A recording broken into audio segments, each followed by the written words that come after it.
전기차에서 흰색 연기가 피어오르더니 금세 시뻘건 화염이 차량을 뒤덮습니다. 사방에서 엄청난 양의 물이 쏟아지지만 불길은 좀처럼 잡히질 않습니다.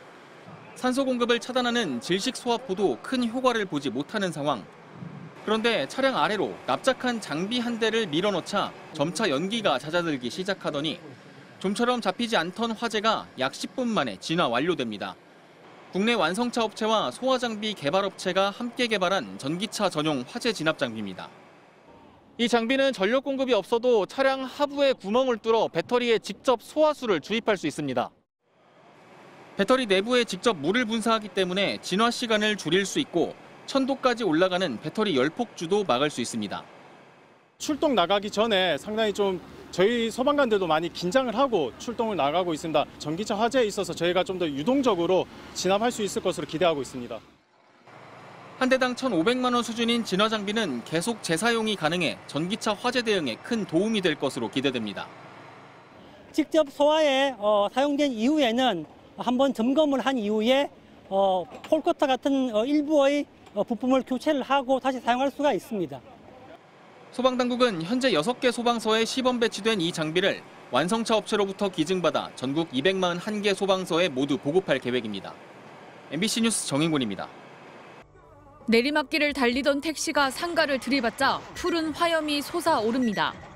시민들이 소화기로 불을 끄려고 시도해보지만 뜻대로 되지 않습니다. 저쪽에서 내려오는데 갑자기 벙 한가 동시에 불이 났으니까.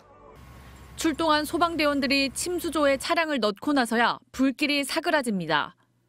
배터리의 순식간에 온도가 1,500도까지 치솟는 열폭주 현상을 막기 위한 건데 조립식 수조도 완벽한 해법은 아닙니다. 설치에 5분 정도 시간이 걸리고 경사진 곳엔 설치가 힘들기 때문입니다. 전형적인 화재 유형뿐만 아니라 다른 그런 화재에 대해서도 어떻게 진압할 것인지. 때문에 좀 더 효율적인 진화 방식에 대한 연구가 계속 이뤄지고 있습니다. 에어 팽창식 수조의 경우 소방대원 2명 정도의 적은 인원으로 바람만 넣으면 돼서 설치 시간도 조립식에 비해 2배 정도 빠릅니다. 바닥에 경사가 있어도 설치가 가능하다는 장점도 있습니다. 수조에 넣을 수 없는 배터리 화재에 대한 해법도 연구 중입니다. 지난 8월 울산의 한 공장에서 에너지 저장 장치인 ESS에서 불이 나 진화에 15시간이나 걸렸습니다. 그래서 건물 구멍을 뚫어 물을 주입하는 원격 침투주수 소방차도 개발됐습니다.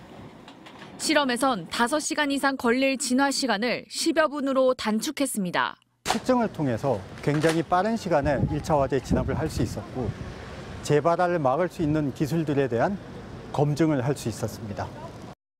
지난 3년간 발생한 전기차와 ESS 화재는 92건으로 피해액은 480억 원이 넘습니다. MBC 뉴스 이지연입니다. 서울의 한 테슬라 서비스 센터 앞에 주차된 전기차에서 시뻘건 불길이 치솟습니다.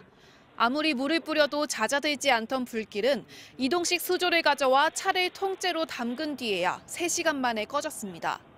전기차 화재는 대부분 배터리 온도가 1000도까지 올라가는 현상에서 비롯되는데 배터리를 냉각시켜 불을 끌 수 있는 이동식 수조가 주목받고 있습니다. 최장 7시간까지 걸린다는 게 이 수조 안에 장시간 넣어놔야지 이 배터리 온도가 다 떨어졌다고 판단하고 불이 1차적으로 진압됐다고 판단되면 차량 주변에 수조를 깔고 공기를 주입해 울타리를 치는 겁니다. 이렇게 설치된 수조에 물을 담는 건데요. 차량 하부에 있는 배터리 열기를 낮춰 추가 화재를 막는 과정입니다. 그런데 국내에 보유 중인 이동식 수조는 전국적으로 44개에 불과합니다. 인천과 광주, 대전 등 8개 소방본부는 아예 없고 충남, 세종, 울산 등은 한두 개뿐입니다. 수조 1개에 2천만 원가량 하는 데다 운반 차량까지 필요하다 보니 예산 확보가 쉽지 않은 겁니다. 보관 차량도 따로 필요하고 이동 차량이 따로 필요하고 가격도 많이 좀 비싸기도 하고 저희가 예산이 또 그렇게 아주 여유치는 않잖아요. 이동식 수조가 없는 지역에서는 산소를 막는 질식포를 차량에 덮거나 배터리에 구멍을 뚫어 물을 넣는 방식을 쓰는데 진화가 힘들고 재발화의 위험도 큽니다. 시각적인 화재만 꺼주고 실질적인 배터리의 온도를 낮추는 건 이 수조예요. 소방당국은 올해 이동식 수조 72개를 추가 확보한다는 계획입니다. 다만 이동식 수조도 경사 지역이나 지하 주차장 등에선 사용이 어렵고 소방관도 많이 투입해야 한다는 게 단점입니다. 이 때문에 차량 개발 과정에서부터 화재 진압을 쉽게 하기 위한 해법을 내놔야 한다는 지적이 계속되고 있습니다. MBC 뉴스 김현지입니다.